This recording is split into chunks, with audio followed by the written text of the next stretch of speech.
अबर' दैदेनगिरि जनदासनि हेंथायै बाक्सानि मसलपुराव गोख्रों खुद्रिसारनाय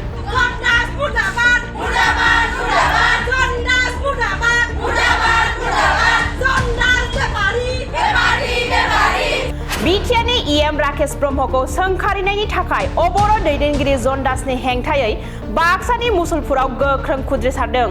नंगौ, बाक्सा जिल्लानि मसलपुराव बर' आरो अबर' सोमजिहोनानै हारि माहारिनि गेजेराव गावस्रा होग्रा जनदासनि हेंथायै खुद्रिसारदों। मसलपुरनि गोबां आइजोफोरा अबर' दैदेनगिरि जनदासनि हेंथायै खुद्रिसारनायखौ नुनो मोन्दों। मख'नो गोनांदि थांनाय माखासे सान सिगाङाव बिटिआरनि इएम राकेश ब्रह्मनि हेंथायै अबर' दैदेनगिरि जनदासआ नंखाय बाथ्रा बांसावदोंमोन।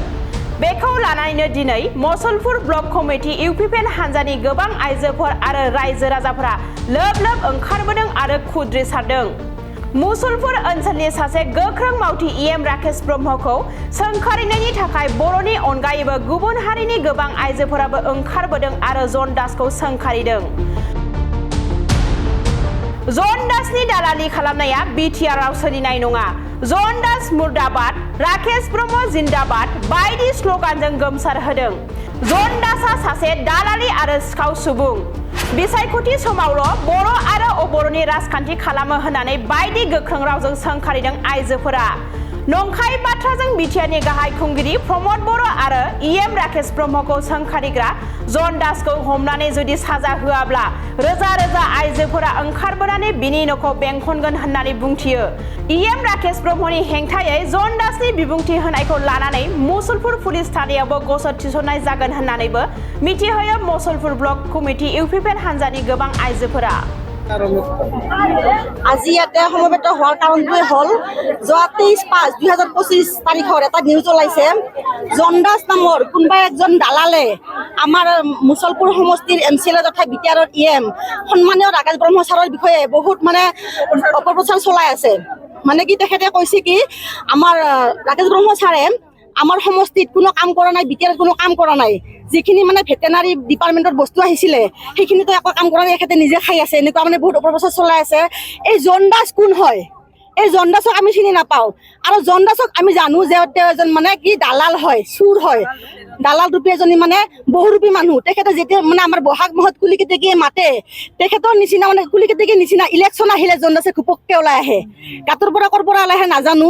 আৰু এই জনদাসৰ নিচিনা চুৰৰ মুখত, দালালৰ মুখত আমাৰ সন্মানীয় ৰাকেশ ব্ৰহ্ম আমাৰ ভগৱান স্বৰূপ। গতিকে ভগৱান এজনৰ নাম চুৰৰ মুখত ল'ব নাপায়।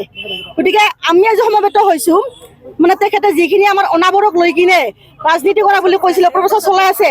আমাৰ অসমীয়া মহিলা মানুহখিনিয়ে কোনো সাহায্য পোৱা নাই, কোনো আৰ্থিক অনুদান পোৱা নাই, এনেকুৱা মন্তব্য কিছুমান কৰি আছে।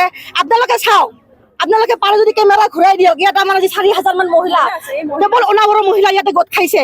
আৰু মই নিজে ক'ব খুজিছোঁ, জনদাসে দেখিছেনে মই দখনা পিন্ধিছোঁ নেকি?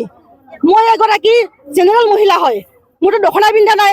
জনদাসে কি লৈ কিনে কৈছে যে বৰ এটা বিভেদ আনিব চেষ্টা কৰিছে। এই জনদাসক এইটো প্ৰত্যাহ্বান জনাইছো, যদি পাৰে মানাসৰ পৰা নহয়। জনদাসে যেতিয়া বাতৰি কৰে তেখেতে কেৱল মানাসৰ পৰাহে কৰে। যদি সাহস আছে তেখেতে মুছলপুৰত আহি কিনে ৰাকেশ ব্ৰহ্মৰ হৈ তেখেতে বিৰুদ্ধাচৰণ কৰক। যদি সাহস আছে এইটো তেখেতে কৰক। আৰু এইটো কাৰণতে সকীয়াই দিব খুজিছো জনদাসক সকীয়াই দিব খুজিছো কি আমি আজি তেখেতৰ যিখিনি বিৰুদ্ধাচৰণ কৰিছে, আমাৰ ৰাকেশ ব্ৰহ্ম ছাৰৰ বিৰুদ্ধে যিখিনি বিৰুদ্ধাচৰণ কৰিছে, এইখিনি কথাক লৈ আমি প্ৰশাসনৰ ওচৰত এজাহাৰ দাখিল কৰিম।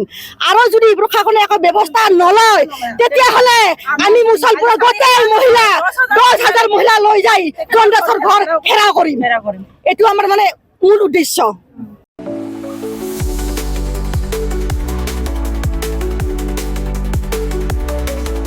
क'क्राझारनि CITआव मुं थिसननो गोसो जानाय फरायसाफोरनि थाखाय मोनसे गोजोनथाव रादाब।